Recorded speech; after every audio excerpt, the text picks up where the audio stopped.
White just played the move Queen F3. This might look like a normal developing move, but it comes with a lot of strategic ideas, and if Black's not careful, you might lose this game very quickly. It's Black's turn to play, and you can see there's a pawn tension in the center. And usually with pawn tensions, you want to keep it until you have a very concrete idea. For example, if you take this pawn on e4, then White can capture back. And if you look at this position, the d file is open, your king is uncastled. So you've opened up the center with the king still uncastled. And look at the pawn structure.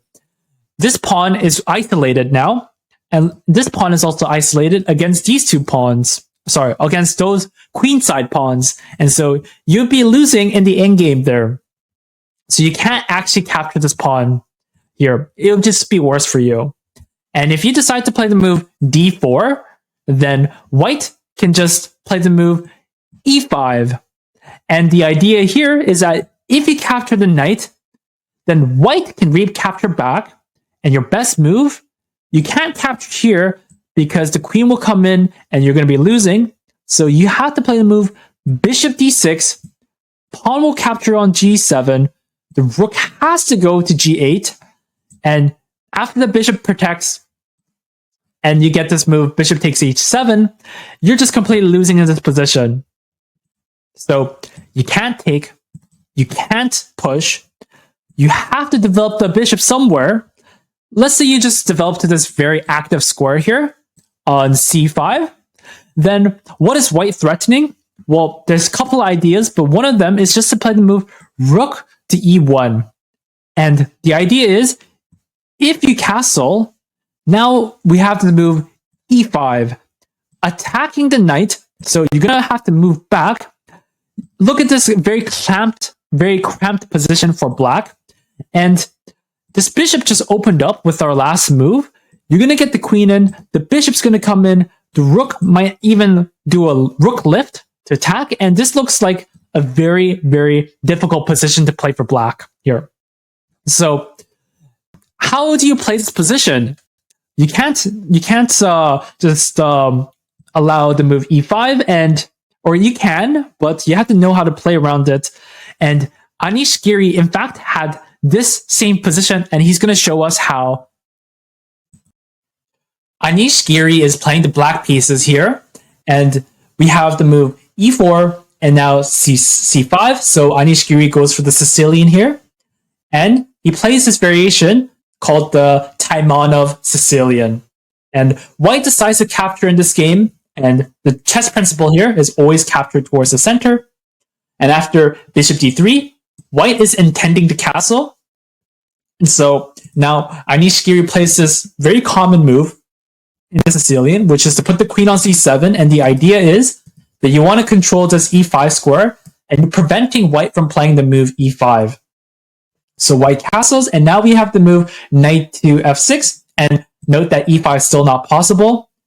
And after the knight develops, now we have to move d5. And d5 is a move that if you can play the move d5 in the Sicilian, then you know that you're doing very well in the position. So Black doesn't take, and just like the move that we discussed earlier, we have the move queen to f3. You can't take, you can't push, and this move e5, pushing the knight back, is coming in the future with the move rook e1. So how does Anish Giri deal with that? He plays a move bishop to d6, preventing that push and just entirely at the moment. We have, with the move bishop to d6, is targeting that h2 pawn. So White just played the move h3, just not hanging a pawn. And now after castles, we have rook to e1. And you can see now this move e5 is not possible with these two pieces on the board. Now we have check. This check was very interesting because you can't... This check you might think is pointless after the move, let's say king to h1. What is this move doing? Well, Anish Giri strategically puts it on e5, and now the pawn can't physically go there. And the bishop is centralized here, having lots of squares in the center. Now, also does another thing. this bishop is now attacking the knight. If the bishop just checked and went back to d6, just wasting time, then this knight, like for example, instead of playing the move, if instead of playing the move bishop to e5, if Anish Giri instead tried to play the move bishop to d6, then after the move bishop to g5, white is just threatening to ruin the pawn structure. So that's why I thought it was very smart for Anish Giri after the check to move to e5, so that when this g5 bishop g5, then this pawn, you can just recapture back with the bishop. Now we have h6, kicking out the bishop, and now we have to move bishop to d7, just developing, and Anish Giri puts the rook onto b8, targeting the b2 pawn. Now captures. So now white decides to resolve the tension in the center by capturing, and now sacrifices the rook here. And why did white sacrifice the rook? Well, now we have to move bishop to g3, skewering the queen and the rook. And now here, Anish Giri played the move queen to h5, but he could have played the move queen to g5. Either was fine, but this was actually a very smart plan by Anish Giri to offer a queen trade here.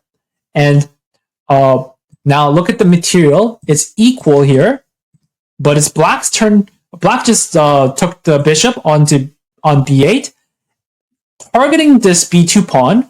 And so white is forced to play the move b3. And now we have to move knight to f4. And this is honestly, you might be wondering, why is this very clean? Well, if you look, these two squares are covered by the knight. This is covered by the pawn. This is covered by the bishop. So if you want to, let's say, conserve the bishop because bishops are better in open positions, let's say if you just go to bishop to a6, then we can just attack it one more time. And these squares are all covered, like we mentioned. You would have to go back to f1. And now we have to move rook to c6, targeting the knight. And you're basically going to win a pawn. So you can't go to a6. And if you decide to go to f1 right away, then we get rook to c8 with the same idea of just trying to win a pawn. So pretty much you can't protect your bishop. And so the best move for white is just to play the move knight to e2, allow the capture of the bishop. So you don't want to capture back with the pawn because you're going to ruin your pawn structure. And now we have this skewering the rook and the knight here. And Anish Giri actually trades the knight and the bishop here.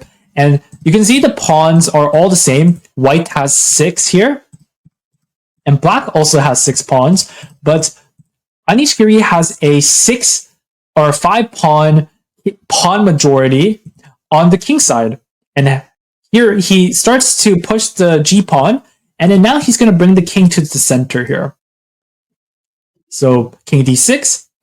And now we have a very solid structure here. And he even plays the move f5. This is an absolutely dominating position for black. You have all your pawns ready to promote here, all going forward here. Now white plays king to c2. Now we have h5. So you can see, if you have this position for black, this is honestly very dominating. You can't possibly lose this for black.